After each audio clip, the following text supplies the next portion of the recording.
While an entire village trembles before a demonic shadow tiger, a simple mountain shepherd obliterates it with a single stone from a wooden slingshot. In this video, watch as Turan is forced to break an 8-year promise to his late mother, unleashing a terrifying secret magic to save an old mage from certain death. But this isn't just another hidden power story. You'll witness an untrained boy vaporize evil spirits using raw talent that dwarfs the highest nobles. The real shock, however, comes at the end. What happens when the mage he just saved realizes this orphan carries the exact bloodline of the ruthless noble family that massacred his own comrades decades ago? It all began with a little boy raising a withered branch as if it were a sacred blade, shouting toward the horizon, "I will become the greatest sorcerer the earth has ever known." Soon he was lost in his imagination with his friend, who cast aside her gentleness to pretend she was a ferocious beast snarling in the face of the little hero. The boy gripped his magic wand tightly, gathering all the courage of childhood and prepared to deliver a blow that would eliminate the monster. With all his might, he brought the branch down upon his friend's head. It wasn't magic, but hard wood that struck the target with precision. The girl recoiled, clutching her head and complaining of real pain, but the boy answered with a hilariously serious tone, "Do not complain, for sorcerers show no mercy to monsters in stories." The girl declared with childish rage that she wanted to become a sorcerer to take her revenge, but he refused boastfully. "Magic is for me alone. You are always the monster." From a distance, Grandpa Labus watched the scene with a wise smile, muttering, "Children fill this cold morning with blood and vitality." The two children ran toward him, curiosity gleaming in their eyes. "Grandpa, tell us, how can we become real sorcerers?" The grandfather's smile faded, replaced by solemnity. "It is not a game, my little ones. Sorcerers are the peak of the human pyramid, ruling the world with an inherited power that flows in their blood." He added regretfully, like shattering a dream, "And that is why you can never be one of them." Suddenly, the voice of a man standing behind him rose in objection. "Why do you bind their dreams with such cruelty, old man?" Grandpa Labus turned curiously toward the man, who asked him in a tone tinged with anxiety, "Let us leave dreams aside for now. Is the rumor filling the village alleys true?" The man asked in a low voice, "Has a magical beast truly appeared on the outskirts of our lands?" With a face as serious as if carved from stone, Labus confirmed the news, causing terror to spread through the hearts of the villagers surrounding him like wildfire. The grandfather continued with a chilling description. "A giant tiger, its body covered in shadows that do not belong to this world, sighted at the village entrance under the moonlight." But he reassured them, saying, "The village chief has traveled to the city to bring a professional sorcerer." At that, everyone breathed a sigh of relief, for magic alone is the cure for this affliction. Mothers rushed to grab their children, and one warned her daughter sharply, "Do not dare go near the forest. Death lurks there behind the trees." The warning was clear. The forest had now become forbidden territory, a graveyard for anyone who did not possess a magic wand. Grandpa Labus confirmed to everyone, "Facing a magical beast with ordinary human weapons is pure suicide. We are helpless and powerless against them." The man asked again, "Does everyone know the news?" The old man nodded in confirmation. Then the young man suddenly asked, "What about that boy? Did the warning reach him?" The grandfather knit his brows in confusion. "Which boy do you mean? The village teems with children." The young man explained in a mysterious tone, "I mean that strange boy, the one who lives alone, far from the hustle and bustle of people." The scene shifts away from the village noise toward the green plains where a young shepherd named Turan resides. Turan was lying on the soft grass, watching the clouds in total serenity, unaware that the winds of magic and shadows had begun to blow toward his peaceful life. Turan was reclining on the green grass, his eyes listlessly following the movement of his sheep. He appeared like a part of the mountain itself, unmoved by desire or ambition. He exhaled with frustration and muttered, "This life reeks of stagnation. No excitement, no danger, just day chasing night in an endless loop. I am sick of this fixed horizon, the same hills, the same grass, and the same faces that only smile when there is something to gain."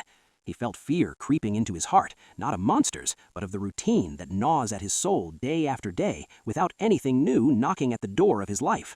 "If this silence continues to stifle my breath, I fear the day will come when I forget how to form letters with my tongue." Suddenly, a raspy voice pierced his stillness, calling out to him, "You wretched child, have you drowned in your daydreams again?" Grandpa Labus was standing over him, rebuking him with harsh glares, as if he saw Turan's laziness as a crime against the village. Turan did not stand. He merely grumbled audibly. "Old man, your heavy shadow is blocking the only sunlight that gives me warmth. Move a little and let the light pass. Talking to you doesn't warm the bones." The old man's face flushed with rage and shouted, "How insolent you are! Are you still living in the ruins of the past, harboring grudges that never die?" In that moment, dark images flashed before Turan's eyes. The day this old man tried to seize his flock following his mother's death. Yes, my memory is very sharp when it comes to thieves, so get to the point immediately. Labus was stunned by the boy's audacity, which surpassed all limits. He tried to respond, but the words stiffened in his throat. Turan fixed a serious gaze, sharp as a blade, into the old man's eyes, forcing him into silence and an acknowledgement of this young shepherd's presence. Labus said in a low voice, "A magical beast has appeared on our outskirts." Suddenly, Turan sprang to his feet, and the spark that had been missing returned to his eyes. The old man explained, "It is a beast the size of a house. I came to warn you before returning to protect the village." But Labus's astonishment grew even greater when he saw that Turan did not tremble. He showed no fear. Instead, his features looked as though he were receiving good news. The old man tried to regain his composure. "Be careful, boy. Stay close to your flock until the village chief returns with reinforcements." "I came here because I'm worried about you," the old man claimed, in a tone that convinced no one. Turan laughed sarcastically.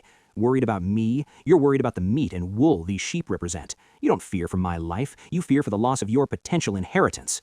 Labus was incensed, but Turan cut him off coldly. "If you have finished your performance, the path behind you awaits your departure. Go, for the foul scent of your breath has begun to rot my nose and stifle the sheep." The old man left, cursing and swearing, while Turan leaned down to pat the head of one of his sheep with an eerie calm. Alone in the wilderness, Turan began to analyze the news.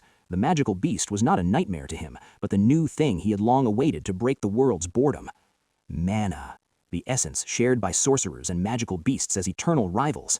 Turan recalled that piece of information, feeling a shiver course through his body. His eyes gleamed with a spark of excitement he had never known. A real sorcerer in our forgotten village? Finally, I will see with my own eyes those who bend nature to their will. But his sarcastic tone returned quickly.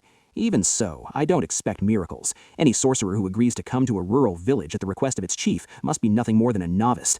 Nevertheless, curiosity gnawed at his mind. Did this sorcerer possess power beyond human imagination, or was it all just a display of tricks? Suddenly, Turan's nerves tensed. A strange wind blew, carrying a heavy scent unfamiliar to the noses of shepherds. He faltered for a moment, his pulse stopping, as if the forest around him had held its breath in preparation for something. His pupils dilated as the bitter truth hit him. This isn't the smell of the earth. It's the smell of blood, fresh blood, spilled just moments ago.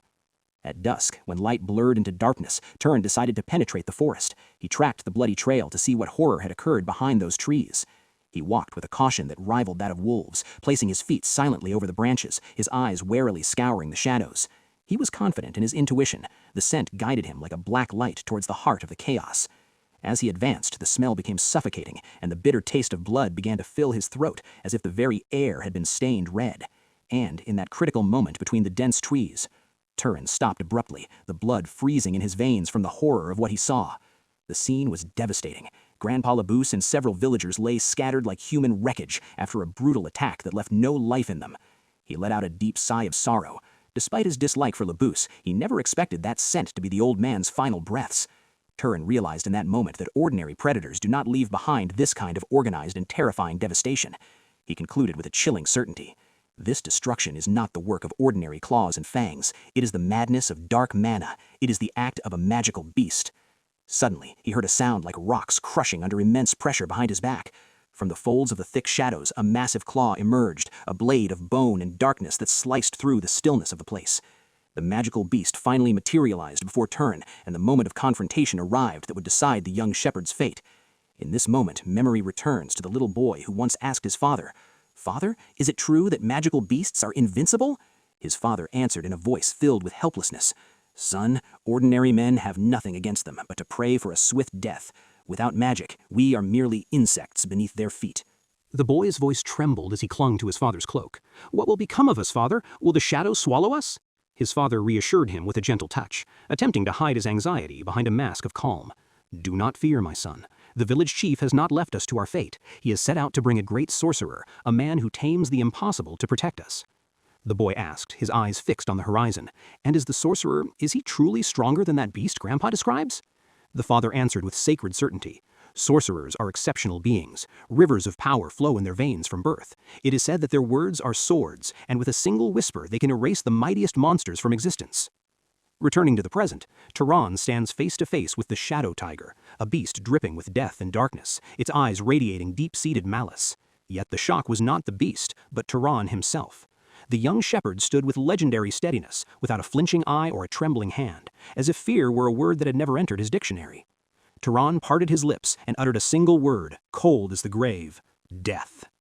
The tiger froze in its tracks instantly. Its massive body shook as if an invisible lightning bolt had struck its vitals, and confusion became evident in its staggering movements. The beast floundered, unaware of the magical poison that coursed its being the moment it heard that forbidden word. In that instant, Turan's body began to emit a terrifying light. A lethal red aura radiated from his pores, transforming the quiet shepherd into the embodiment of destruction. Turan scratched his head with childish annoyance, his eyes watching the beast swaying. Damn it, it seems the power of the word wasn't enough to crush it completely as I planned. The tiger regained its balance and lunged like a black hurricane toward Turan, bearing claws that sliced the air with a terrifying sound. Without retreating an inch, Turan shouted a definitive command that shook the foundations of the forest. Halt! The beast recoiled as if it had struck an invisible steel wall. Its claws retreated under the weight of the authority latent in the boy's voice. Turan sighed with boredom. Even this failed to end it quickly. It seems this tiger's hide is thick enough to resist my direct orders. The tiger lunged a third time, blinded by wounded rage, a suicidal assault aimed at shredding everything in its path. Turan was forced to leap backward with graceful agility to evade a blow capable of crushing boulders, realizing then that pure magic was not the only solution here. All right, big cat, he thought seriously. Since you refuse to die by words, I'll try a method shepherds know well. He leaned down with the speed of lightning and picked up a small, ordinary stone from beneath his feet, a worthless pebble in anyone else's hand, but in his, it became the blade of fate. He said with a mysterious smile, a shepherd should always act like a shepherd. Then he pulled his worn leather sling from his belt. In response, the shadow tiger prepared for its final charge, mobilizing all the forces of darkness in its rippling muscles for the killing pounce. He placed the stone in its pouch and whispered to it in a language humans do not understand. Become stronger, become the blade that does not break. The stone ignited with a brilliant red glow. He tightened the sling's cords, gathering all his focus onto a single point between the beast's eyes, ready to launch a projectile that would bear the signature of its geth. The aura was no longer merely red. Turan's eyes ignited with a searing golden radiance, as if a sun had been born behind his pupils to expose the secrets of the dark. He whispered to the stone in the language of strings, "Be swifter than the wind, be the pulse of the lightning bolt." Then he whirled his sling with a mythical force that made the surrounding air hiss in pain. He planted his feet in the forest mud as if they were the roots of an ancient mountain, gathering every atom of mana to his center of gravity. He issued his final command to the stone, a voice emerging from the depths of his soul: "Pierce the enemy and leave nothing of him remaining." The small stone launched, shattering the sound barrier. It was no longer a pebble, but a magical bullet slicing through the mist with a golden flash. The stone traced a line of light, targeting the beast's forehead with unerring precision, turning the silence into a scream of steel. Without a single chance to dodge, the shadow tiger received the blow it never expected from a mere human. The stone slammed into its body like a catapult projectile. The stone pierced the side of its head with immense power, but the cursed beast's hide absorbed the shock. The tiger did not fall. Instead, its madness intensified. The tiger lunged like a black hurricane toward Turan, roaring with a sound that shook the fallen leaves. It pounced with its massive claws, capable of shredding steel armor, as destruction closed in on the young shepherd. But Turan did not retreat. Instead, a cold smile played on his lips, and he pointed his finger toward the sky to designate the attack's target once more. Directly above the tiger's head, the stone was still suspended in the air by magical command, as if awaiting the executioner's signal. Turan spoke.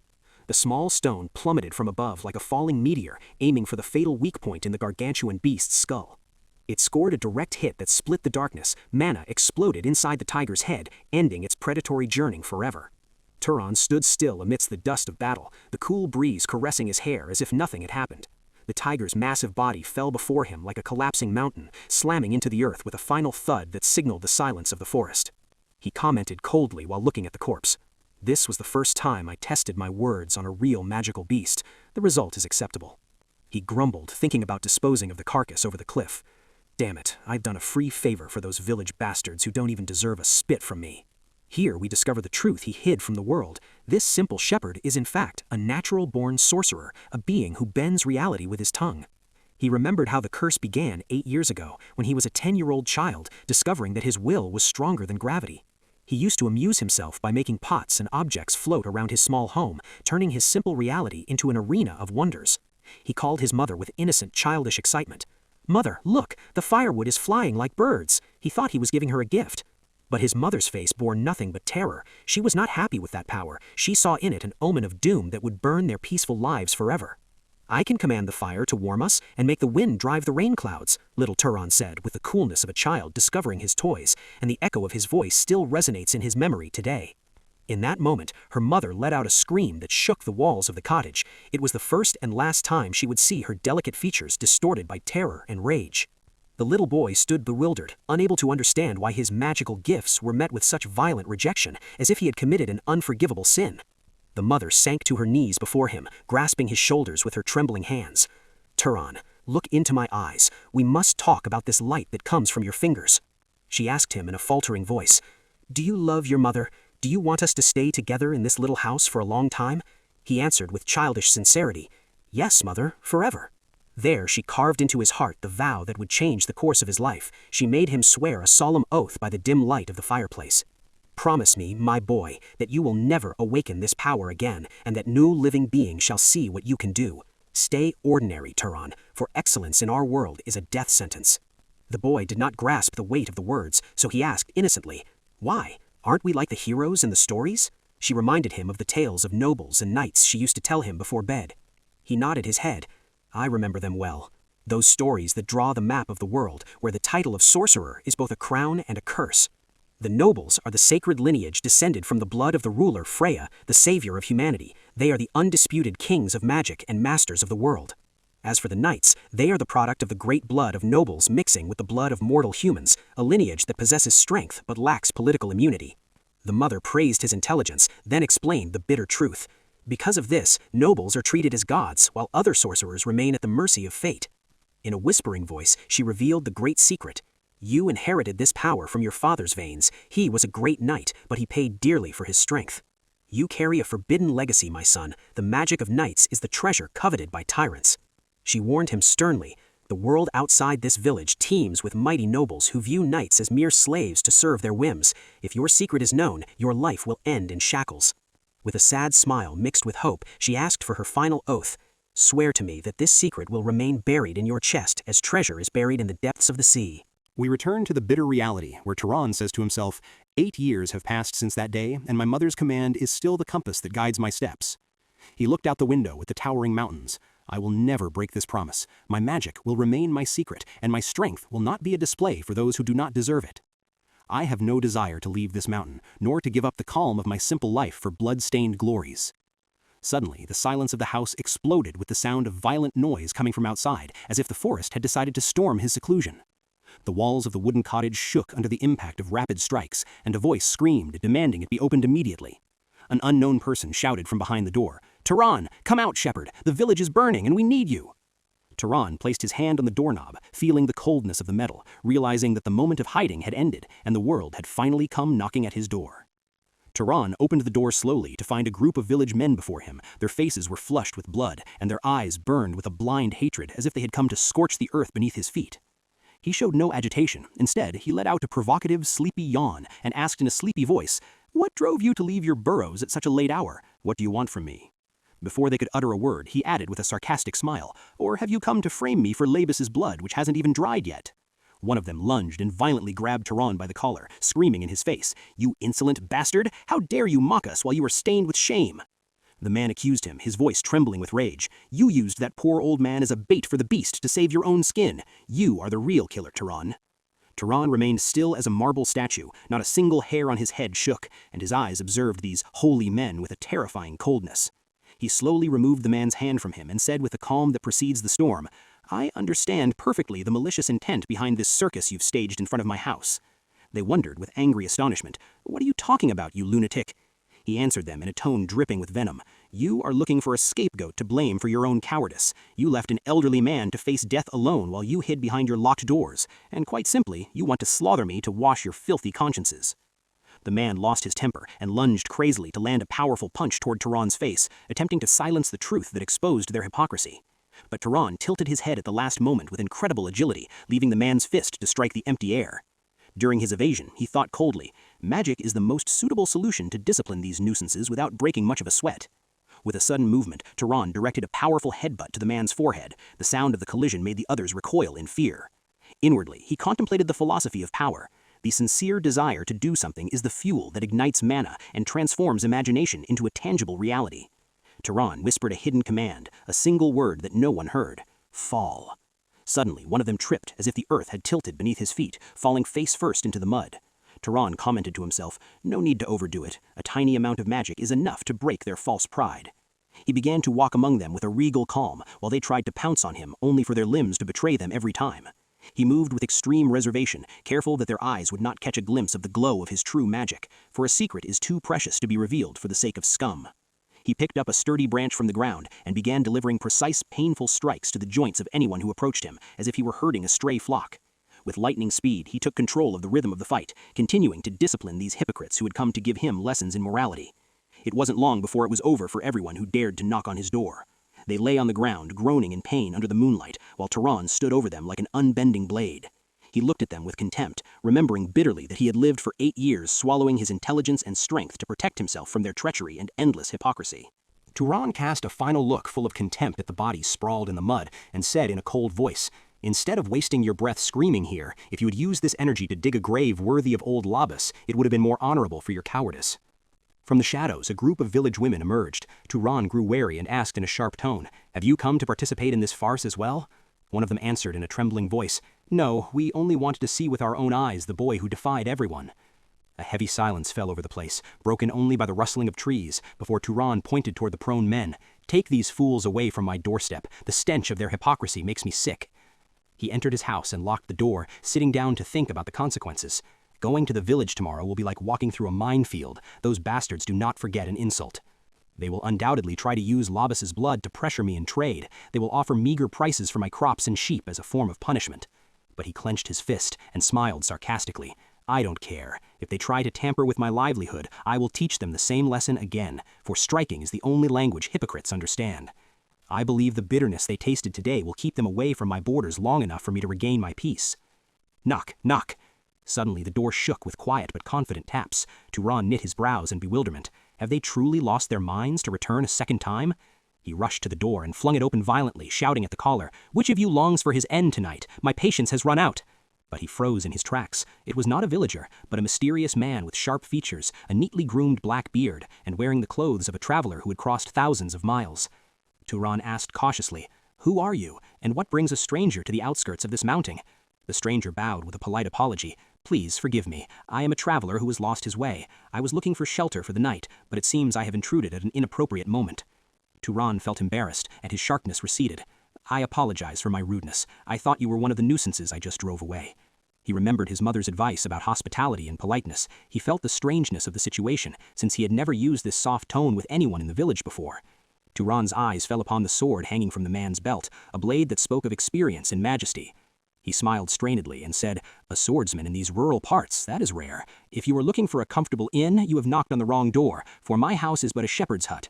But the rumbling of the hungry traveler's stomach interrupted his speech.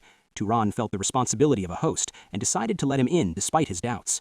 After a few moments, the atmosphere of tension transformed into a simple domestic warmth. The plates were placed on the table, and Turan apologized humbly. This is all a lone shepherd possesses. I am not used to receiving visitors, so please excuse my lack of means. The stranger's eyes widened in surprise at the abundance of simple and delicious food, and his wonder increased when he learned that this young man had never left the mountain, nor met a stranger in his life.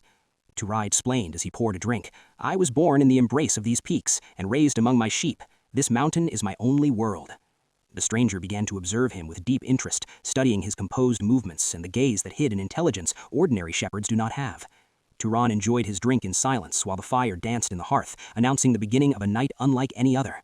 Suddenly, the traveler broke the silence and said in a serious tone, Your clothes are those of a shepherd, but your majesty and manners say that you are the descendant of great knights. Turan was shocked by the visitor's keen observation. The man set his glass down quietly and spoke in an evaluative tone. For a young man who spent his life between mountains and flocks, your table manners suggest a rare nobility. It seems whoever raised you saw a king in you, not a shepherd. Turan averted his gaze toward the dancing flames. My mother was the one who instilled these rules in me, but she passed away years ago, taken by an incurable disease that all the rural medicines could not defeat. A shadow of sadness crossed the traveler's face. She fulfilled her trust with brilliance and forged a man that stands out from the rest. No doubt she watches over you now in peace from a good place in the heavens. Turan thanked his guest tersely. I live only by the commandments she left me. Then he followed up with a sharp look. And now, what brings a blessed one like you to this isolated peak? The man straightened in his seat and revealed his identity. I received an urgent summons. A magical beast of the shadow tiger species has settled in this region and begun spreading terror. The villagers were looking for a strong hand to protect their necks, and I am here in my capacity as a sorcerer, tasked with ending this nightmare. Turan realized at that moment that this was the savior the village chief had gone to bring, but he had arrived too late, after the tiger had been silenced forever. The sorcerer confirmed his suspicions, then tilted his head slightly. Will you allow me a question that may seem strange, my boy? Turan nodded in agreement with cautious silence. The sorcerer said, his eyes scanning the corners of the cottage, I feel the remnants of the beast's aura hovering nearby. The scent of death still clings to your clothes and the mountain air. But what is strange is that I find no trace of the beast alive, nor do I see panic in your features. This rouses my suspicion more than the beast itself. The sorcerer fixed his gaze on Turan. Your calm behavior puts you in a position of doubt. The villagers tremble behind their doors, yet you sit here as if waiting for an ordinary guest. The village chief told me the beast is merciless, yet I find you in the heart of danger without guard or fear. If the beast grows hungry, it will make you its first target due to the proximity of your dwelling. How do you possess such audacity to stay here alone? The sorcerer asked him with cutting bluntness, Who are you truly, Turan? My mind cannot accept that you are merely a lucky shepherd. Turan's memory flashed back to years ago when he innocently asked his mother, Why can't I tell them I am a sorcerer like them? His mother wept as she held him. I fear the claws of the nobles for you. She explained bitterly, If the nobles are the shepherds who own the land and the sky in this world, then sorcerers like us, the knights, are nothing more than the guard dogs they breed to protect their flocks. They treat us as family as long as we are useful, but they will sell us or sacrifice us in the first storm to save their interests. I do not want this humiliating future for my son. I want you to remain free by my side, far from the chains of service and degradation. Promise me, if another sorcerer discovers your secret, they will separate us, and you will turn into a tool, used up and discarded in the dustbin of history. She concluded with harsh words. To protect your secret, you may one day have to do the impossible, even if it means silencing whoever discovers you. Forever. In the present, Turan felt the coldness of his hidden blade. The moment his mother feared had arrived, and the sorcerer sitting before him had begun to catch the scent of his truth. The sorcerer asked in a sharper voice, Why do you hesitate to answer? Is your silence a confession of something you were hiding? A heavy silence prevailed, and Turan gripped his blade hidden beneath the table, his eyes watching for any treacherous movement from his mysterious guest. Suddenly, the sharpness of the sorcerer's features broke, and he burst out laughing. My God, look at your serious face. You completely ruined my joke with that stiffness. The young man apologized quietly. I apologize. It seems I do not possess a sense of humor worthy of your city. The man replied with a warm smile. Don't worry, your reaction is very natural for someone who hasn't associated with sorcerers before. People think we are killing machines, and don't expect a joke from a man who tames lightning. Then the sorcerer suddenly realized, how clumsy of me. We've spent the night talking and haven't introduced ourselves yet. The man extended his large hand, in which years had carved furrows of experience, and said with dignity, I am pleased to meet you, brave young man. My name is Chiron, a traveler seeking a conclusion worthy of his journey. Our hero shook his hand with confidence. And I am Turan, just an 18-year-old shepherd trying to maintain his flock on this harsh mountain. They sat down again, and warmth returned to circulate through the cottage as the fire danced in the hearth. Chiron said with a smile, I turned 75 this winter. Turan marveled, You don't look it at all. The elder explained, Sorcerers age like oak trees, very slowly, for mana prolongs our lives and grants us extra time. Turan asked with genuine curiosity, And how did you end up wandering alone after all these years? Chiron sighed, I served the great Arabian family for 60 years, and now in my final days, I only want to be as free as a breeze, going wherever my feet lead me. Turan smiled deeply. It is a wise idea, for freedom is the only treasure worth the effort. The conversation between them continued for hours, and Turan seemed thirsty to hear stories of the outside world that he was completely ignorant of. A friendly atmosphere prevailed that Turan had never experienced before, and he thought in amazement, I never imagined that talking to a stranger could make me forget the loneliness of the mountain like this.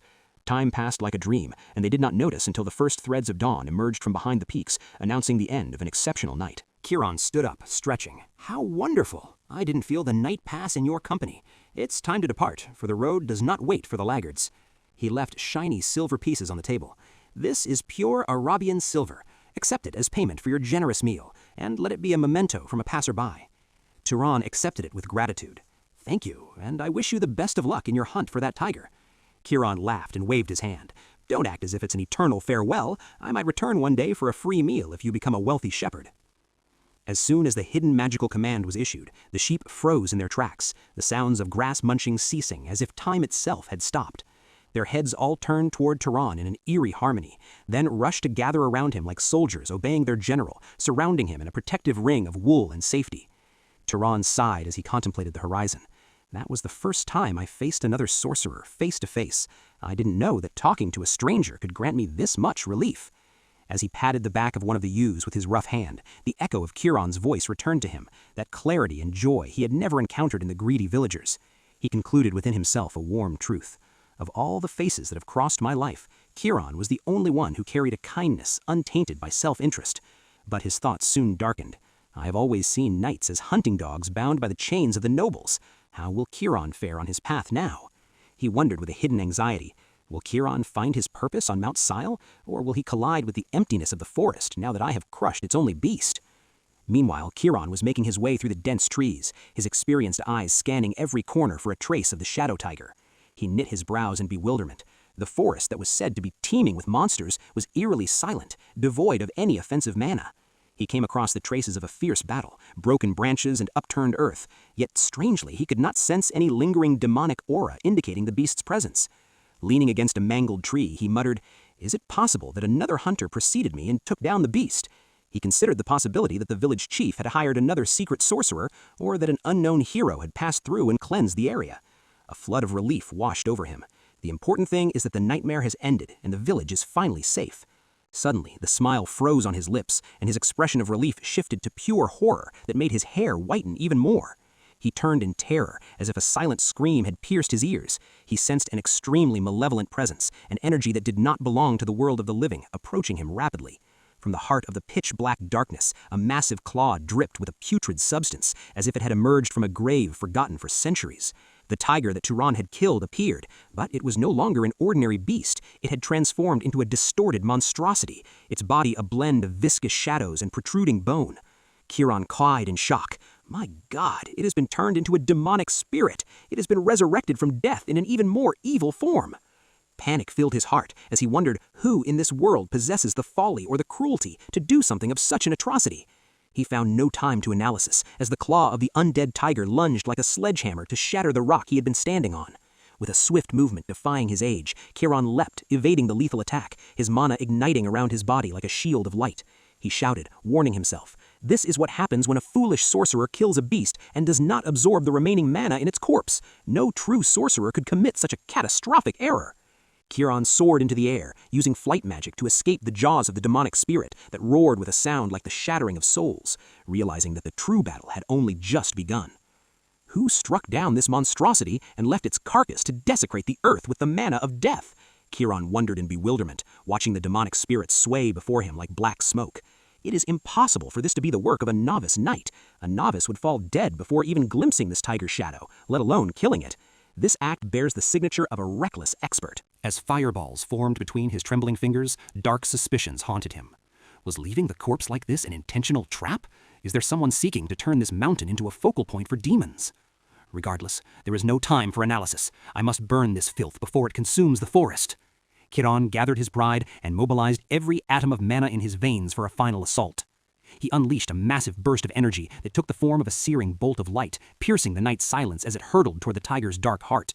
But to his horror, which froze the blood in his veins, the beast opened its mouth and swallowed the magical arrow, turning its light into ash scattered by the wind. Turan was shocked as the bitter truth hit him. This beast's mana, it is surging and swelling. It is now levels beyond my own energy.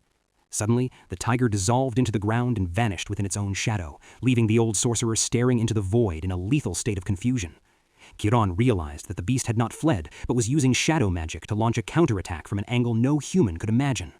At that critical moment, Turan's own shadow stretched unnaturally behind his back, as if the earth itself had begun to breathe death. The old man was oblivious, searching for his opponent among the tree branches, while the danger was emerging from beneath his feet. The tiger exploded from the heart of the shadow, attacking him with his long tail covered in poisoned spikes like a whip from hell. Time did not allow him to react. The tail tore through his cloak and sank its fangs into his arm, letting his warm blood spill onto the dry leaves. Turan retreated, panting in pain. This is not an opponent that an ordinary knight, nor even a professional sorcerer, can survive alone. I never imagined in my worst nightmares that I would face a demon of this level in this forgotten corner of the world. As the beast approached him with heavy, victorious strides, the old man wondered bitterly, will this unknown forest be my final grave? But suddenly, a spark of defiance ignited in his eyes. No, I will not surrender my soul so easily. If I must fall, I shall not fall alone. I will take this monstrosity with me to hell, he swore in a voice that shook the foundations of the forest. He gathered all that remained of his life, every last drop of mana, and concentrated it in the palm of his hand until it turned into a white glare that nearly blinded the eyes. In response, the beast bared its fangs and advanced boastfully, confident that its next strike would end the old sorcerer's life. Turan held his breath, waiting for the moment the beast's jaws neared his neck to unleash his suicidal attack at maximum power. Without hesitation, he leapt toward death, the mana screaming between his hands like a caged hurricane.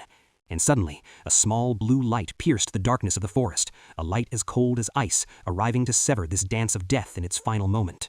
The night exploded with a staggering blue flash, cleaving the forest's darkness like a blade of celestial ice, piercing the shadow tiger's body with a force that shook the very foundations of the earth. Turan froze in place, astonishment paralyzing his limbs. He realized in the blink of an eye that his certain death had been averted by an attack whose precision and power surpassed everything he knew of magic. The living dead beast collapsed to the ground, a demonic hiss emitting from its body, while the blue light continued to shimmer in its wounds. Turan slowly raised his head as a familiar voice, eerily calm, reached his ears, asking with composure, "Old sorcerer, are you still clinging to life?" Turan's pupils dilated as he beheld Turan standing amidst the shadows. He muttered with a shaky smile, "It seems this shepherd's joke is more bewildering and dangerous than all the jests of sorcerers." Turan approached with steady steps, his calm expression unchanged, as if confronting a demon in a dark forest were nothing more than an evening stroll. Turan cried out in wonder, You are a sorcerer. You're not just a lucky shepherd, are you?" Our hero nodded, confirming the truth he had long hidden, leading the old man to ask bitterly, "Why did you bury such great power beneath the tattered clothes of a shepherd? And why did you return to risk yourself? You could have left this old man to his fate and fled with your flock far from this hell." Turan traced a slight smile, like a flash of lightning in a sky thick with clouds. Memory returned to a quiet moment in Turan's cottage. The carcass of a wolf lay at their feet, and the sound of firewood crackled in the hearth. Turan had been watching his guests with curiosity. With skill like that, you could frequent the palaces of nobles and gather gold in the great cities. Why waste your life in these wastes? What compels you to fulfill a promise to a rural village chief who cannot even afford the price of your cloak? Turan sighed with dignity. These villagers live in total isolation, defenseless against the monsters of this harsh world.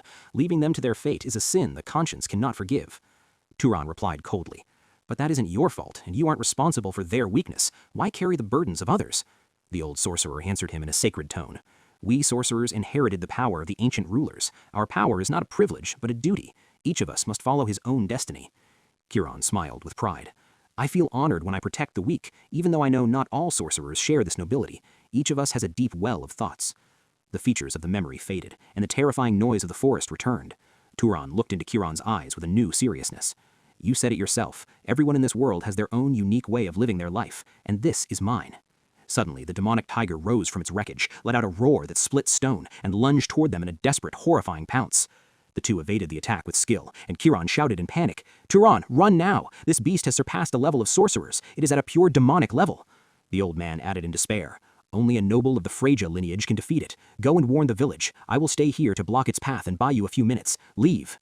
Turan was feigning strength and certainty, but in the depths of his soul, he was listening to his final heartbeats, ready to die with honor to protect the shepherd who had restored his faith in humanity. The previous strike was merely a greeting. Now let's see if this monstrosity is worth the effort of my awakening. Suddenly, a stone in his hand glowed with a blue light so piercing it nearly blinded the eyes.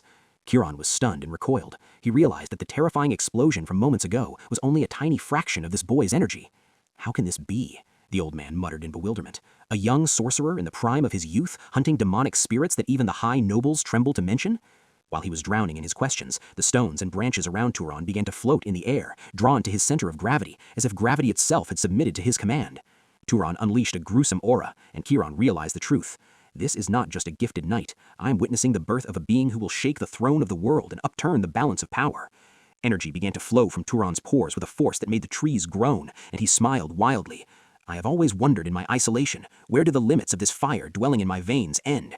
He took a combat stance, his golden eyes gleaming with eternal defiance, ready to tear the demonic spirit to pieces. With absolute confidence, he repeated himself and to the forest, "I want to know today how far this shepherd can reach in the heavens of power." Turan shouted, trying to stop him. "Don't be reckless. Talent isn't everything. This opponent exceeds your solo strength. Let us unite our powers or we will be crushed together." But the demonic spirit did not wait. It lunged like a black lightning toward Turan, bearing claws dripping with poison and death. Without hesitation, Turan launched a magical projectile that intercepted the beast's path in a fraction of a second, saving the old man from the jaws of death. Turan gasped as he saw the boy's mythical speed, realizing bitterly that he could barely see his movements. How could he possibly keep up with him? "My presence here will only hinder him," the old man thought with humility. "My duty now is not to fight, but to protect this legendary talent until it blooms and changes the face of history."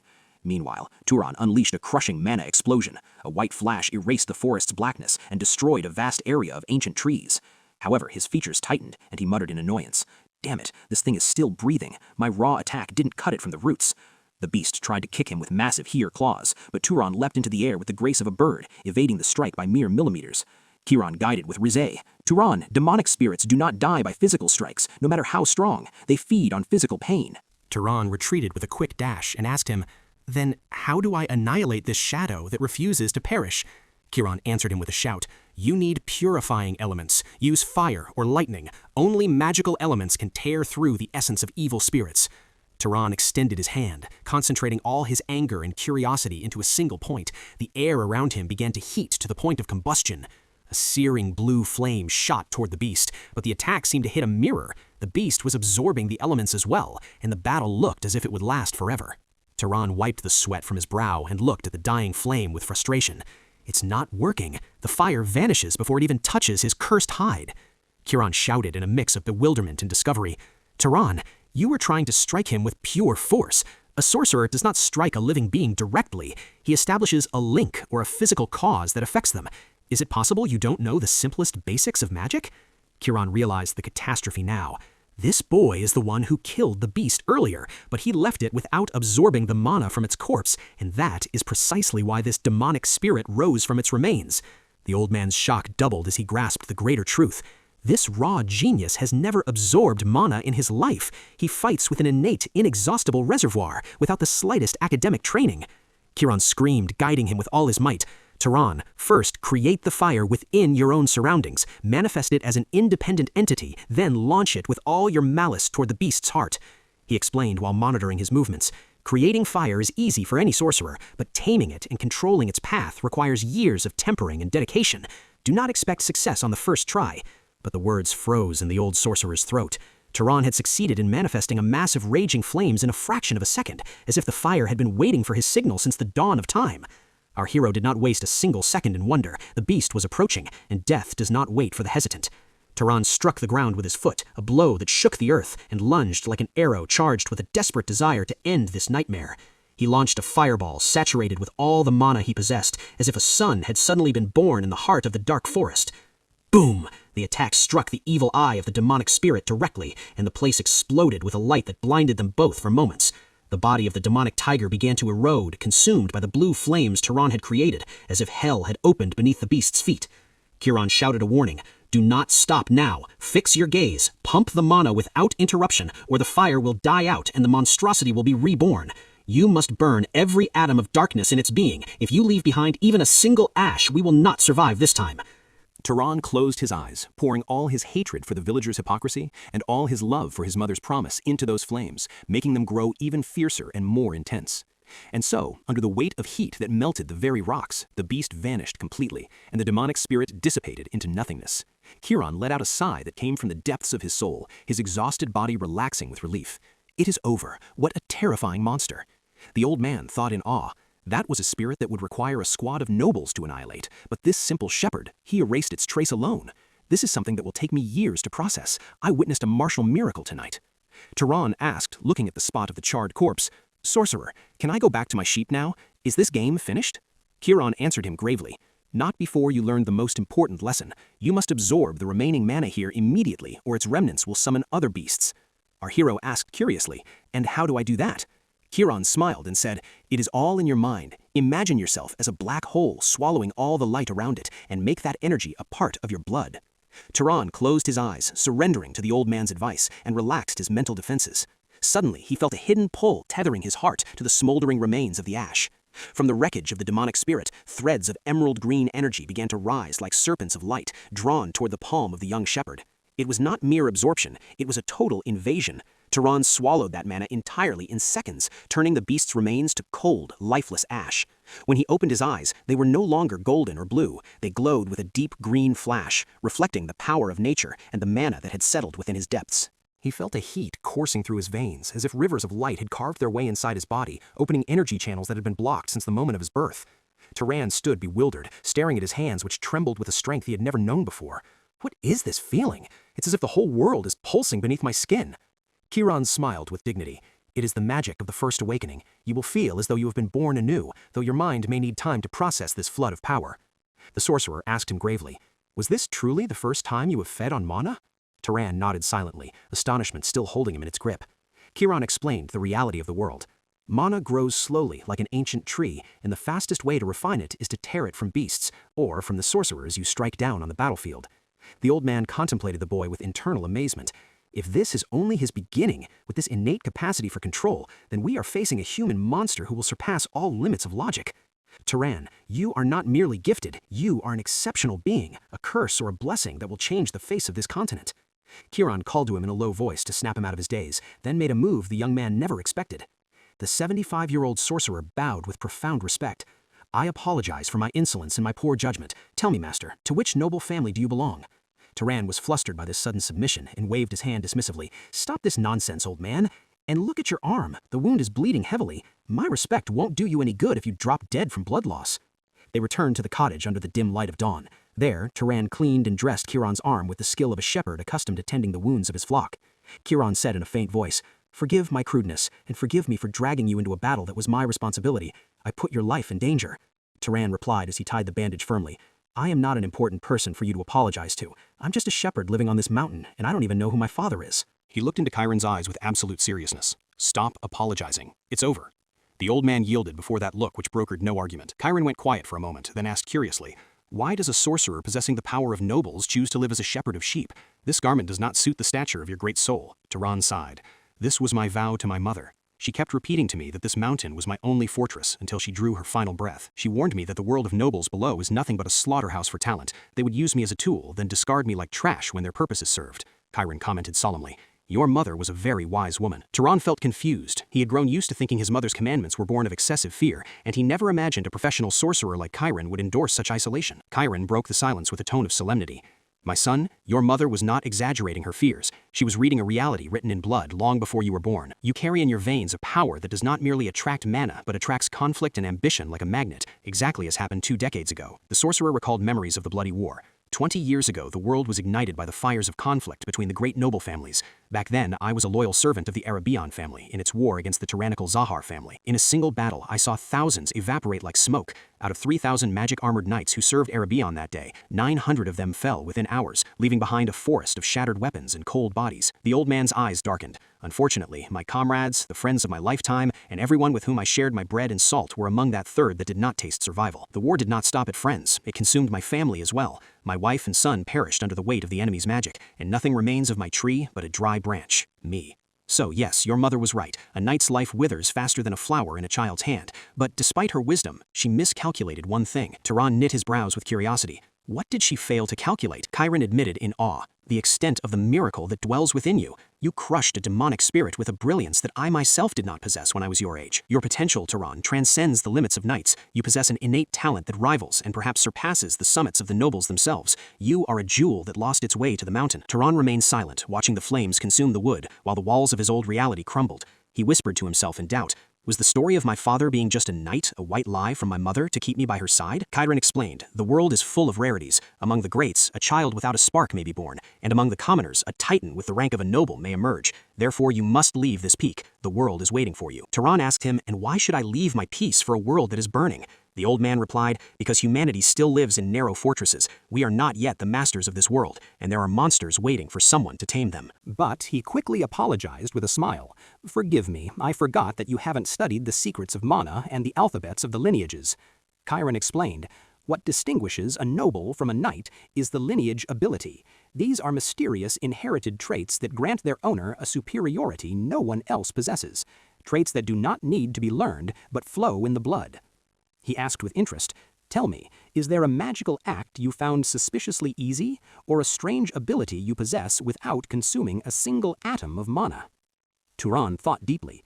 I thought the power of mana was what made me faster and physically stronger than any villager I met, but my sense of smell is unnaturally sharp, and my hand tells me the location of the target before I even throw my stone. My throws never miss. Chiron shook his head. A sharp nose is a strong hereditary trait, and the brilliance in throwing weapons is the pride of the Arabian family, but it is common. There must be something else. The sorcerer asked him to continue explaining in detail, so Turan began to recount the details of the strange incidents that had occurred to him over 8 years. After a few moments, Chiron's features froze, and he said in a faint voice, "I understand now." Turan noticed that the old man was looking at him with terror mixed with reverence, as if he had seen a ghost from the legends. Turan called out to the old man in a voice filled with confusion, but Chiron was drowned in his own bewilderment. Finally, he whispered in a trembling voice, "The picture is clear now. I know with certainty which of the noble families granted you their terrifying legacy." Turan fixed his gaze at the elder's eyes and asked sharply, "Which family are you talking about, and who are these people you claim I belong to?" A deathly silence hung over the cottage, and the laughter of the flames in the hearth faded as Chiron struggled with his painful memories before speaking the truth. Chiron said bitterly, "Your abilities, my boy, your predatory senses, and the lethal precision of your throws belong to one of the greatest and most ferocious noble families in the kingdom, those whom everyone nicknames the Stalkers, or Human Hunters." Then he unveiled the name that makes the world tremble. It is the Zahar family, the lineage that brought woe upon my own family, the fierce rival against whom I fought bone-crushing wars 20 years ago. The words fell like a thunderbolt upon Turan's ears, his blood froze in his veins, and his tongue failed to speak, as he began to realize that his destiny had become tied to the greatest enemy of the man who had just saved his life. The name Zahar echoed in Turan's mind like a never-ending thunderclap. His features froze as he struggled with the idea that the blood flowing in his veins was the same that had caused all that ruin for his guest. He stared at his hands in bewilderment, unable to believe he shared lineage with the tyrants who had given Chiron the bitterness of loss and loneliness for all those years. He looked at the old man with eyes filled with brokenness, wondering in secret, must I apologize for the sins of relatives whose faces I have never seen? Am I a partner in their crimes simply by birth? Suddenly, the heavy wall of silence broke. Chiron called to our hero in a calm voice overflowing with wisdom and serenity, bringing Turan back to reality. The elder placed a warm hand on the young man's shoulder and said gently, "Do not carry the burden of your blood, my son. You did not participate in their fighting, nor were you a hand upon their swords. Do not let a sin you did not commit devour your heart." Despite the words of consolation, the weight of guilt continued to press upon Turan's chest, for how could he forget that his lineage was the one that displaced this noble man? Chiron explained with an expert's philosophy, "Those were the wars of the great and the struggles for power. Feeding hatred with new blood will only increase the world's destruction. We are here now, and that is what matters." Turan asked him in a faint tone, "Don't you feel any regret?" The old man inquired with surprise. "What do you mean specifically?" "Don't you regret suggesting I leave the mountain? Perhaps if I descend and the world sees my identity, I will become a monster like my ancestors." Chiron replied with certainty, "If you sought power alone, your talent would inevitably lead you to the throne of Zahar. But I trust completely in the purity of your metal and the wisdom of your mind, which bears no resemblance to their tyranny. I saw your true essence when you risked the secret you kept for 8 years to save a stranger you didn't know. That is a nobility that cannot be bought with gold." The old man continued with a grand dream. "In fact, I believe a young man with your heart, if he reached a position of influence in that mighty family, might be the one capable of extinguishing the fires of terrible wars forever. Perhaps you are the peace that we failed to achieve with our magic and our swords." Chiron tried to lighten the moment, laughing as he said, "Don't take things with such deadly seriousness now. Your joining them is still just a possibility in the unseen future, and you haven't decided your path yet." Turan looked toward the distant horizon, where the sun rose over villages he had never visited, and said firmly, "I have made my decision. The fog in my thoughts have cleared now." With a confident smile carrying the spirit of adventure, he announced, "I will descend from this hill. I will explore the world and see what those distant cities hide from the eyes of shepherds." Chiron nodded with dignity. "I knew your soul was too large to be imprisoned by a mountain. It seems you have thought long and hard about this." But Turan added with loyalty, "I will not leave now. I will wait until your wound is completely healed and you regain your strength." The old man protested, "It is just a simple scratch. There is no need to delay your destiny for me." But Turan's kindness was as stubborn as his strength. He insisted on staying, and during those days of recovery, the small cottage transformed into a unique magical school. Turan began teaching him the academic foundations. Magic requires mana as fuel, and that is why we nickname it the key to absolute ability. It is what opens the doors of the impossible. Turan contemplated the word with reverence, but Turan immediately warned him, do not be deceived by the name. It is not absolute in the literal sense, but rather an energy governed by strict laws that do not pity the ignorant. Turan asked with his usual intelligence, and what is the standard that determines if the mana is suitable for the magic I intend? How do I know the correct rhythm? Turan straightened in his seat and raised 3 fingers with a teacher's dignity. Difficulty and complexity in the world of magic are governed by 3 knights. First, lineage. Second, affinity. Third, causality. Listen closely, for here your true path begins. The first factor is lineage. It is the gift born in your blood that determines the ceiling of your abilities. This is the secret behind the noble's superiority over ordinary knights. Turan tapped his arm bandage bitterly. I, for example, despite my experience, do not possess healing magic. I cannot close this wound with an incantation, no matter how hard I try. But in the far south, there are lineages whose children are born with an innate ability to repair bone and flesh without training, because healing flows in their blood like water. Turan asked intelligently, and what about the second factor? Turan replied, affinity. It means absolute familiarity. A sorcerer excels in the magic toward which his heart and mind lean more than any other. Turan nodded thoughtfully. I understand. That's why when I threw the fireball, it didn't feel strange. Instead, it felt as if I were throwing a stone with my sling, with the same precision and fluidity. Turan shook his head in confirmation. Exactly. If another sorcerer tried to mimic your throw, he would not possess the same speed or destructive power, because your fire was born from your experience as a hunter. The old man's tone turned serious. As for the last and most dangerous factor, it is causality. It is a very complex concept, so much so that I have spent my life and still remain ignorant of its full essence. Turan asked suddenly, if you wanted to kill me right now using only pure mana, what do you imagine would happen? Turan answered frankly, I imagine I would pierce your head with my energy. Turan wagged his finger in negation. Wrong. The result would be very meager because you lack causality. Look at this cup to know what I mean. The water in the cup began to boil violently as soon as Turan touched it. Trying to create a difficult result directly with mana is like trying to boil the ocean with a matchstick. Wasted energy for a weak result. Turan peered at the evaporating cup and said, I'm starting to understand.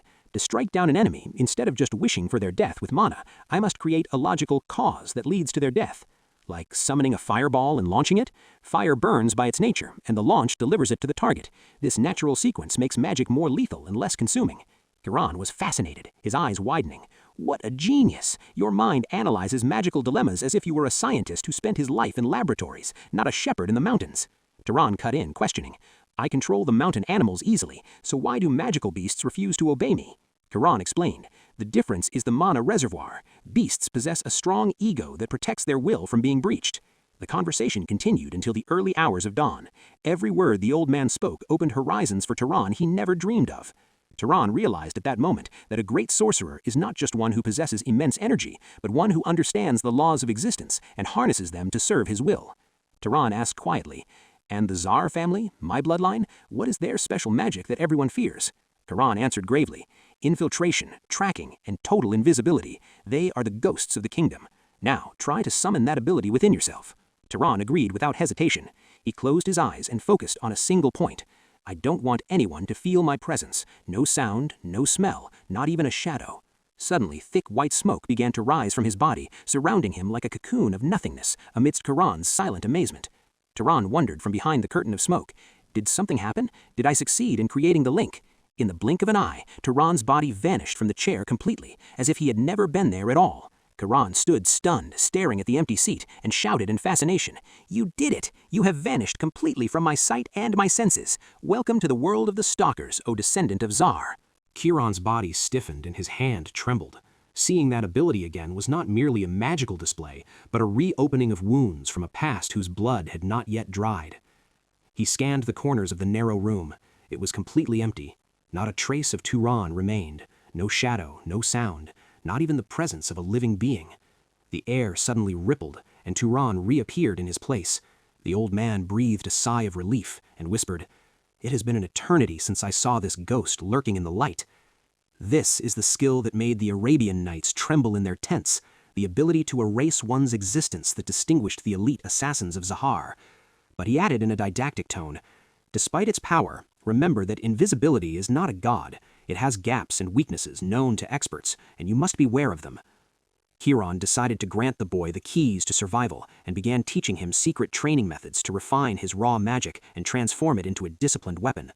Turan stopped and asked him with a grave tone, "Do you not feel the danger? You are training a sorcerer from the family that brought you woe. Do you not fear that the magic will turn on the magician?" The old man smiled sincerely. "You saved my life and bandaged my wounds when you could have killed me. My blood pulses with trust in your character, not in your family name." The scene shifted to the noise of the village, where the chief cried out in shock that rocked the market. "What has gotten into you? Selling the whole flock and leaving? Have you gone mad, Turan?" Our hero had already packed his belongings and stood with his usual coldness before the grumbling of the chief, who feared the loss of the village's free shepherd. Turan asked him with biting sarcasm, "Since when did I need your permission to manage my own property? Did you think I would spend my life as a servant to your illusions?" Then he delivered his final threat. "Either you buy these sheep at a fair price now, or I will open the pens and let them loose in the mountains to be lost forever. The choice is yours." The man who had tasted Turan's strike earlier rushed toward the chief, panic filling his face. "Buy them from him, chief. This boy is not joking, and he will certainly do it." The chief exhaled in frustration. He knew for a certainty that Turan was a man of his word, and that provoking him today could cost the village its entire livestock wealth. Under this pressure, he found no choice but to hand him a heavy bag of coins. "Take it and leave in peace. Do as you wish." As he was leaving the village boundaries with Turan remembered something. "Sorcerer, these bastards owe you a reward for defeating the beast." He added seriously, "If you wish, I can return now and wring your right from them by force. They understand no other language." But Turan shook his head in a firm refusal. "There is no need for that. You were the one who truly defeated the beast, and you are the one who deserves the reward. Take it for your journey." Turan smiled with grateful agreement, and they continued walking in silence, broken only by the rustling of the trees that had witnessed their battle. Finally, they reached a desolate crossroads in the heart of the forest. Turan stopped and said in a calm voice, "Here our shared path ends, my son. It is time for us to part." The old man apologized gently for not traveling together. "Forgive me, but I have spent my life serving others, and now I feel more at peace when I am accompanied only by my shadow." Turan bowed his head with genuine reverence. "I understand your desire for freedom, sorcerer. Thank you for every drop of knowledge you granted me, and for the lessons with which you saved my soul before my body." Chiron painted a warm smile, the first time his face appeared free from the burdens of war. "Go forth, my son, and take good care of yourself, for the world below does not share the kindness of your heart." Turan replied with a confident smile, "I hope destiny leads us to another meeting in a more peaceful time." They exchanged one last look of farewell before choosing two different paths. Our hero stood in his place for a long time, watching Chiron's figure grow smaller and smaller until it vanished completely behind a bend in the road, leaving behind the silence of the forest. At that moment, Turan realized a hidden secret. He understood why he had so firmly refused to let Chiron address him with formal titles or bow to him as a descendant of nobles. For although his mother had showered him with love, the void of a father had remained a silent hole in his heart, and now in that old sorcerer he had found the echo he had been searching for. Chiron had become more than a teacher. He became the role model Turan aspired to be one day, a man who possesses absolute power but chooses nobility and humility as his path. The greenery of the mountain fades to give way to a completely different scene, a barren, endless wasteland under a scorching, merciless sun. Mighty winds howl between sharp rocky cliffs, stirring up golden dust that obscures vision and chokes the breath. In the midst of this sandy hell, Turan walks alone, his shepherd's clothes replaced by a cloak that protects him from the searing heat with steady steps that know no retreat. He shields his eyes with his palm from the flying dust, continuing his march into a land of which it is said, "He who enters is lost, and he who exits is reborn." Suddenly, Turan stopped in his tracks. His senses, refined by his lineage, began to pick up a strange movement amidst the glare. He glimpsed shadows moving on the distant horizon. Is that a merchant caravan? Is it possible there are traders brave enough to cross these wastes? A glimmer of hope ignited in his heart. Obtaining a map or a companion who knows the way would save him the trouble of days of wandering. He decided to approach the group with one question in his mind. Where is the nearest city that contains humans other than these rocks? But the reception was not as he had hoped. The leader of the group stepped forward with aggressive strides and shouted sharply, "Who are you, you vagabond, and how dare you intercept our path like this?" Turan maintained his composure. "I am merely a traveler who has lost his way, seeking the nearest inhabited city in this place." The man pointed mockingly toward the north. "Follow the trail we came from, and you will reach the city of Moray. Now, be gone." Turan thanked him and prepared to leave. But before he could take a single step, the sound of a malicious laugh rose from behind him. "Easy there, boy. Where are you going in such a hurry?" Turan turned to find one of the men blocking his path with a look full of greed. "Do you think information in this desert is given for free?" Our hero knit his brows in confusion. "What do you mean?" I asked and you answered. "Isn't that what travelers do?" The man replied, placing his hand on the hilt of his sword. "In the law of the sand, he who takes something must pay the price, and now it's time to pay." In the blink of an eye, the members of the group drew their swords, which gleamed under the sun, and surrounded him from every side. "Put your bag on the ground now, and don't try anything stupid." Our hero's eyes flashed with a sudden coldness. He had just realized he had not met merchants, but had fallen into a trap of bandits who prey on the blood of strangers. The bandit leader grinned a yellow smile, advancing the blade of his sword towards Turan's neck. "Don't worry, no one will hear your screams, for the death of a stranger like you in this desert isn't worth the price of the sand that will cover him." They surrounded him from every side, and one of them shouted while brandishing his blade, "Hand over everything you own quietly, while we are in a generous mood. Death in the desert is long and painful, so do not make us shorten it for you." Turan looked into their greedy eyes and realized the truth. These are not just thieves seeking money, they are human monsters addicted to the scent of blood, and they will not leave me alive in either case. At that critical moment, as the blades drew near his body, Turan summoned Chiron's voice in his mind, explaining the rules of causality. Do not demand the result from nothingness. Instead, create a logical path for it. A confident smile, cold as mountain ice, formed on his lips, causing the bandits to hesitate for a moment. He said in a calm voice, as if speaking to himself, "I have been looking for a field to test my master's lessons. Thank you. You will be my lab rats today." The bandits exchanged bewildered looks, and one of them burst into mocking laughter. "Listen to this fool. He speaks as if he were a sorcerer from the great lineages. Show us your magic, you wretched shepherd." Suddenly, Turan's hand glowed with a brilliant blue light, and the sands shook violently beneath their feet. With a circular motion of his palm, a cyclone of mighty winds erupted, tossing all the bandits into the air like withered leaves in a storm. Turan thought in awe as he watched the destruction. Forming wind through hand movement consumes a fraction of mana compared to summoning it from the void. I didn't expect causality to make such simple energy create a storm of this magnitude. The bandits slammed into the hard ground, astonishment paralyzing their movements. What is this? Is he truly a sorcerer? Impossible! Without granting them a single second to catch their breath, he pulled a water flask from his belt and poured its contents into the air, then cast a freezing spell upon it. In the blink of an eye, the airborne water transformed into a sharp ice spear swimming in the scorching desert air, ready to strike. He didn't stop there. He shaped pointed ice bullets from the remaining moisture in the atmosphere, surrounding him from every side. The bandit who had mocked him earlier retreated, his face turning the color of ash, realizing that the angel of death stood before him in a traveler's cloak. With a flick of Turan's finger, the ice bullet streaked forward, piercing the bandit's body with lethal precision, silencing his screams forever. Turan analyzed the situation coldly. Magic is amazing. Spells are more lethal near the sources of their elements, but my instinct still tells me that throwing stones with mana is faster and more destructive. The leader's courage collapsed, and he fell to his knees, pleading, "Mercy on our lives, great master. We didn't know you were a sorcerer. Take our horses, our gold, and everything we have. Just let us live."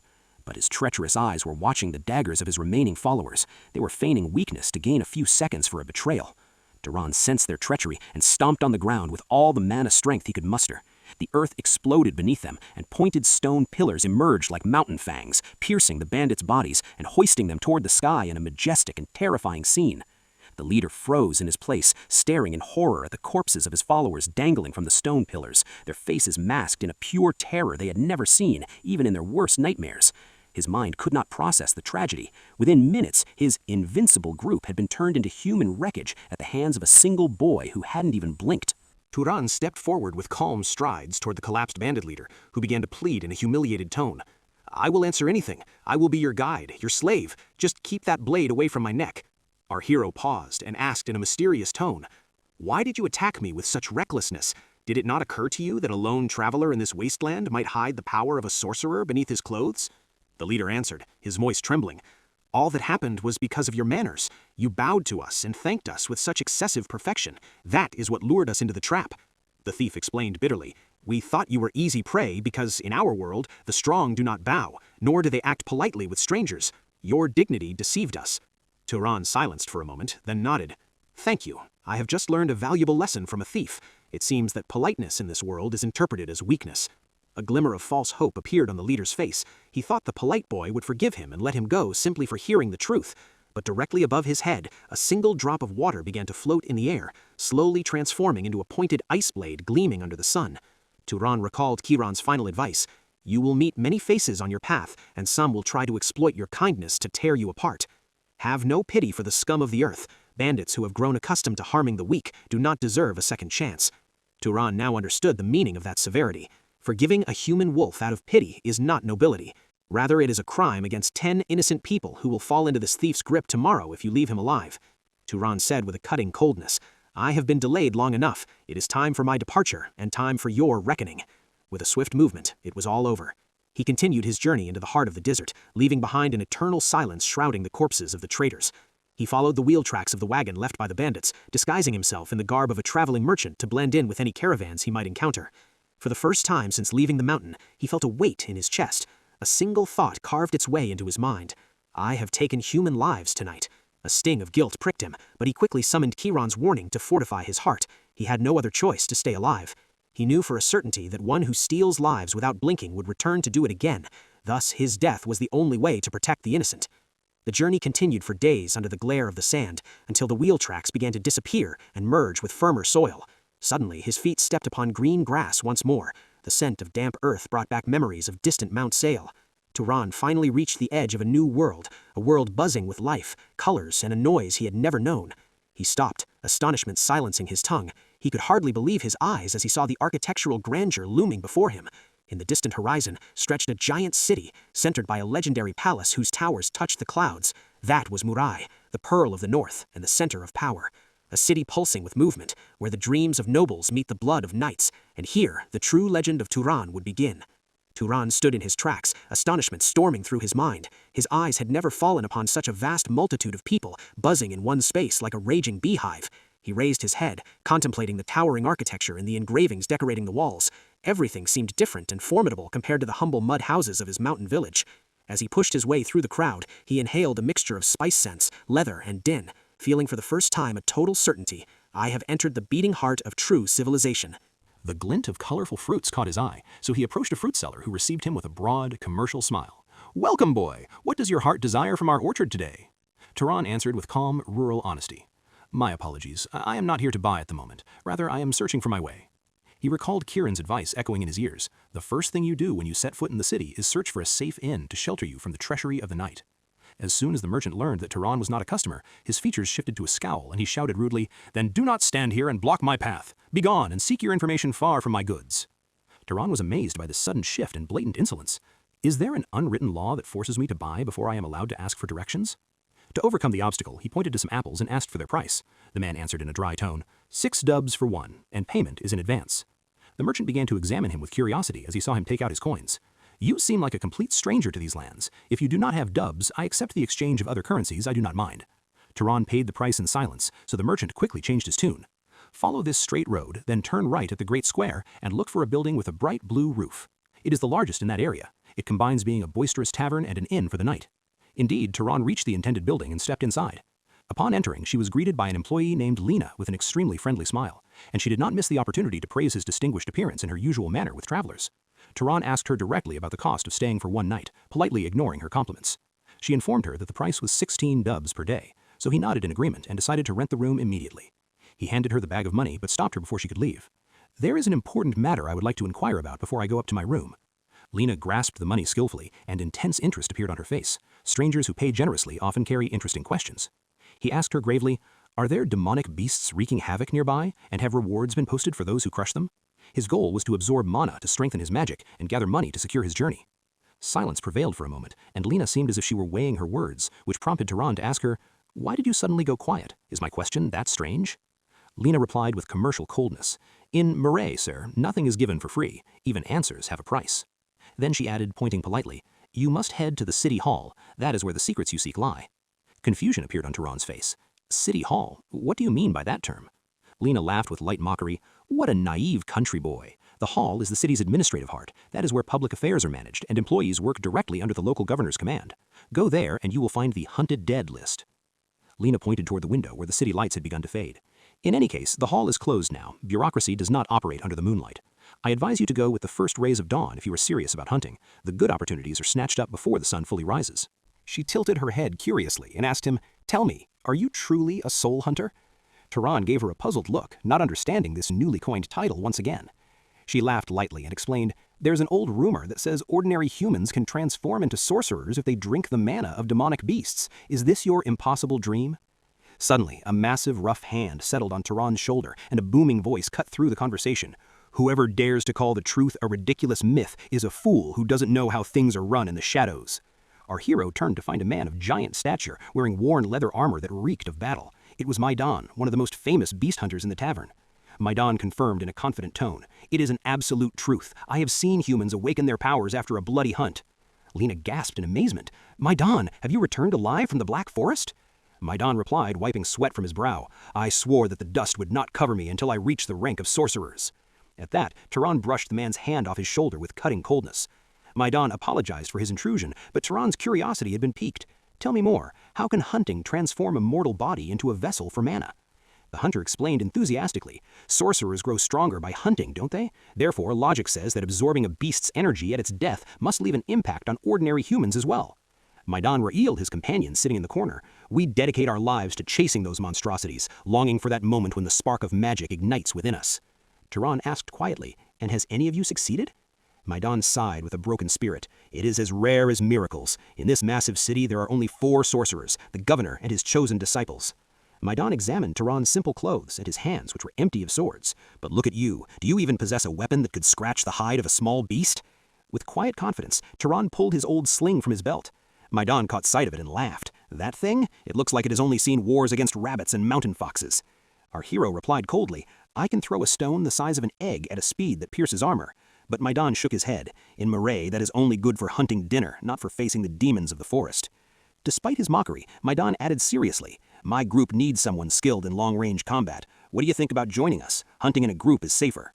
Turan traced a slight smile, expressing his appreciation, but he answered with certainty, "Thank you for the offer, but I prefer to walk my path alone." Later, in the quiet of his modest room, Turan lay on his wooden bed thinking, "Partnering with others means sharing secrets, and that is the last thing I need right now." He closed his eyes, reviewing the reel of his long day, from the lethal desert sands to the tavern's din and the endless magical lessons. He looked at his bag lying in the corner and whispered to himself, "I have truly left the village. There are no more sheep for me to tend and no mountains to hide behind. What does the dawn hold for me in this city? Will I find the beast that will grant me the power Kiran promised?"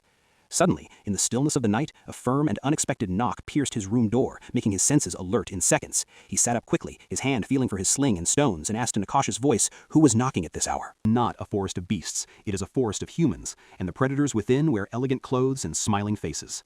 In the present, Turan concentrated his mana into his fingertips and advanced toward the door with silent steps, prepared to face any danger knocking in the dead of night. He opened a very small crack, his eye watching for the dagger or magic that might thrust toward his chest. But astonishment paralyzed his movement, and his combat energy vanished in a single second. Behind the door, he found no assassin, but rather Lena, the receptionist, who asked in a low whisper, "Apologies for the intrusion. Were you already deep in sleep?"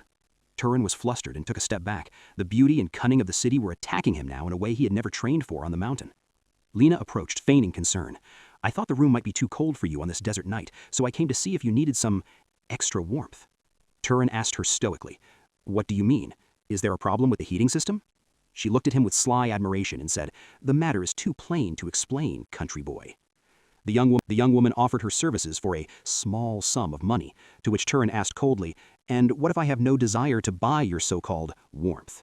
She drew closer until her breath nearly touched his face. "Don't lie to yourself. Your youthful features betray your need, and money is paid to forget exhaustion." Suddenly, Turan closed his eyes firmly, his face shifting into a legendary stillness, as if he were a monk who had reached the peak of enlightenment in the depths of the ocean. His features became like stone. Lena was shocked and recoiled in bewilderment. She had not expected her charm to be met with this kind of absolute and dry rejection.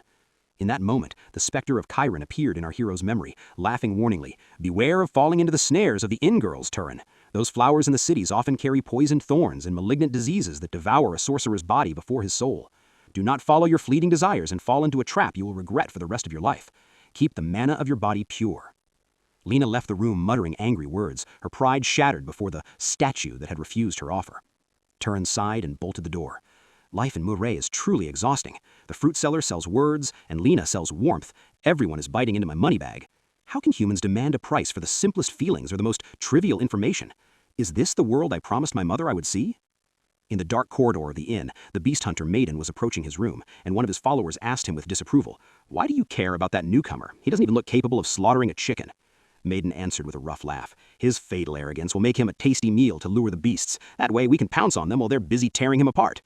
But deep in his heart, Maiden saw in Turan's eyes a reflection of his own lost youth. He was sincerely worried about that dilapidated sling the boy carried. Maiden thought bitterly, if he stays close to us, perhaps he will have a chance to stay alive for another night, for death in the Black Forest has no mercy for those who are alone. On his wooden bed, a faint and cold smile played across Turan's face. His heightened senses picked up every whisper from behind the thin walls of the inn. He listened to the conversation of Maidan and his companions, realizing that their transparent deception made the city warmer than he expected. For him, human cunning was easier to tame than the beasts of the forest. With the first threads of dawn emerging, Turan headed toward City Hall with confident strides, marking the true beginning of a journey of hunting and blood.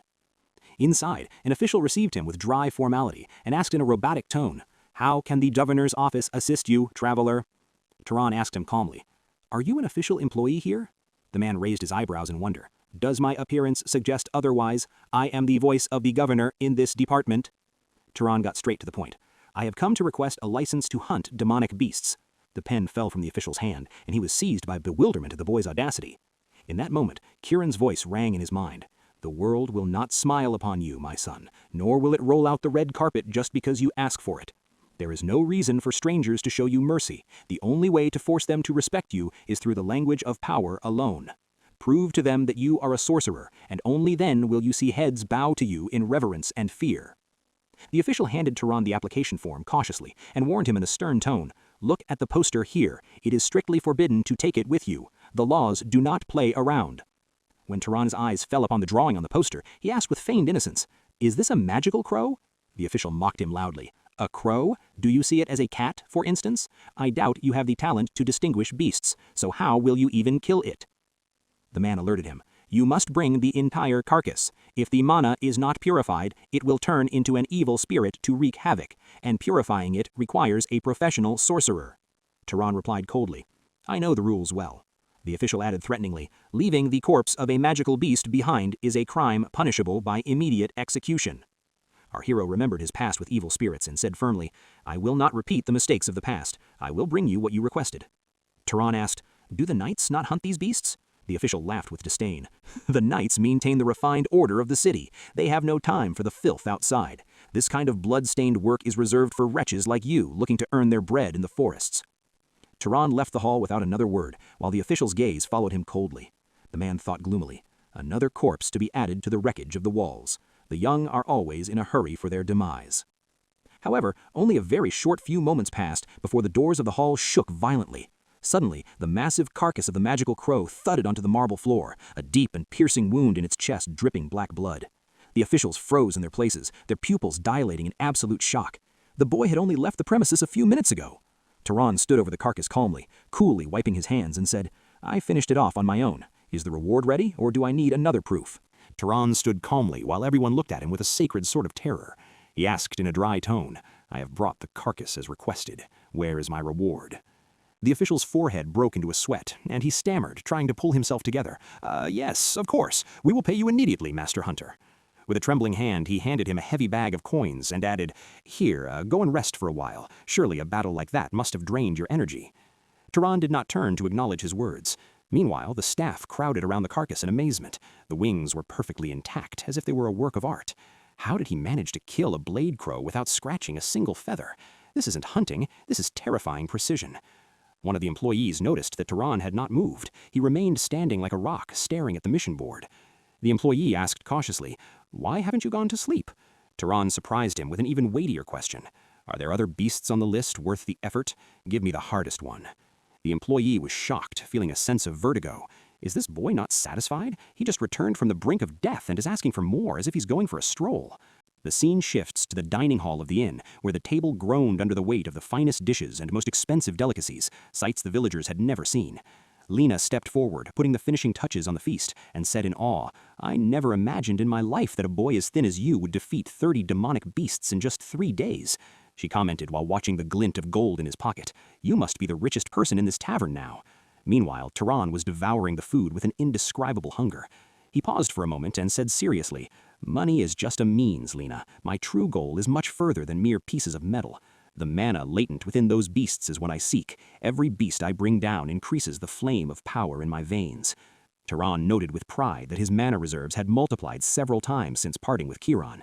He began to feel the energy flowing like a river through his body. But he thought with a sorcerer's intellect, there is a limit to this type of growth. Weak beasts won't take me to the top. I need mana that is purer and more potent to transcend my humanity. Lena shook her head in confusion. His talk of mana and evolution sounded like magical riddles she couldn't comprehend. A short while later, the chef and Lena stood dazed before a table that had been wiped clean. The boy had eaten a feast fit for 10 men all by himself.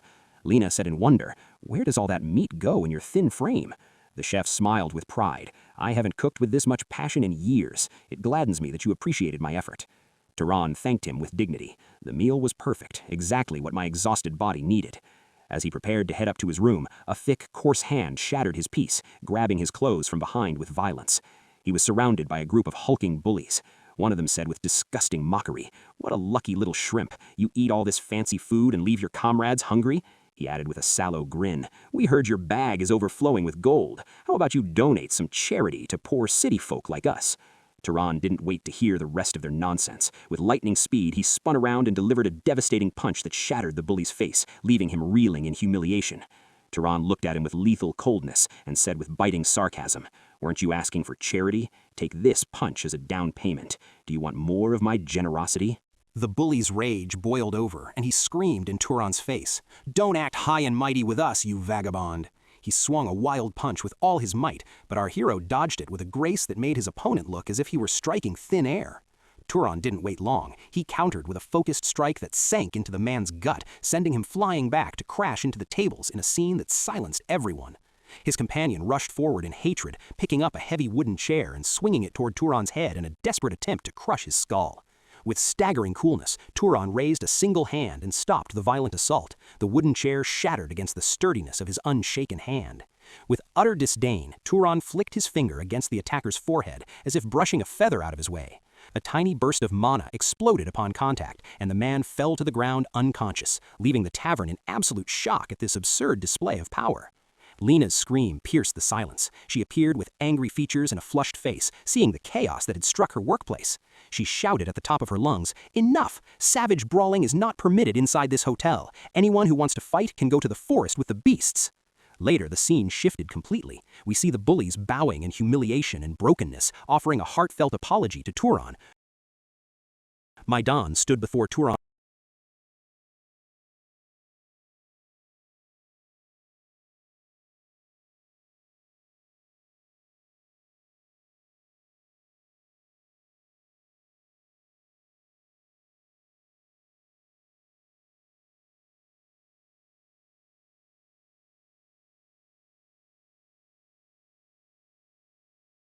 Turan asked quietly,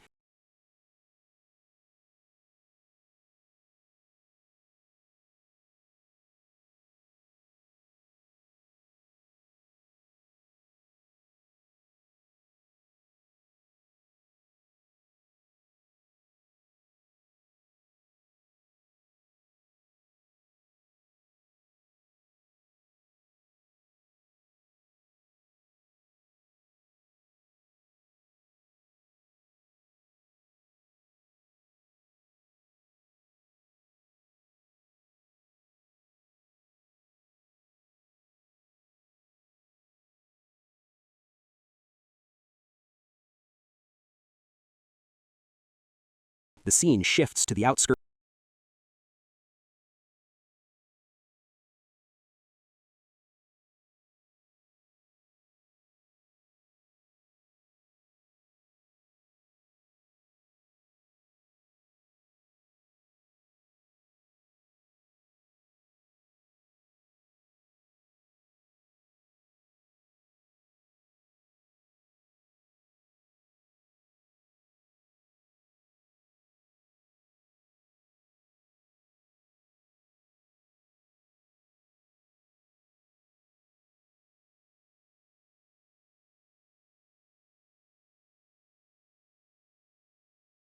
He inhaled deeply.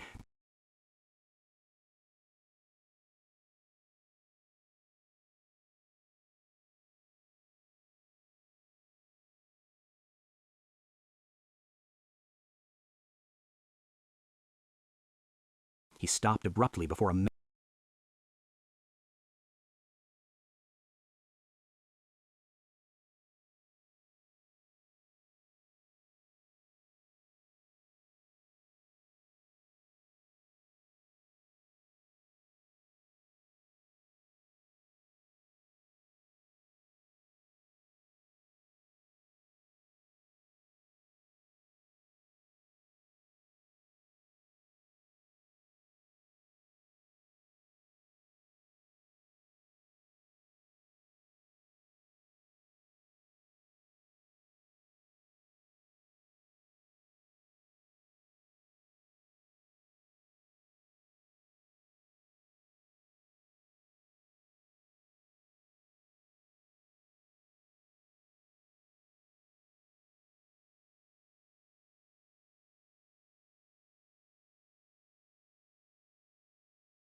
Turan wiped a drop of sweat.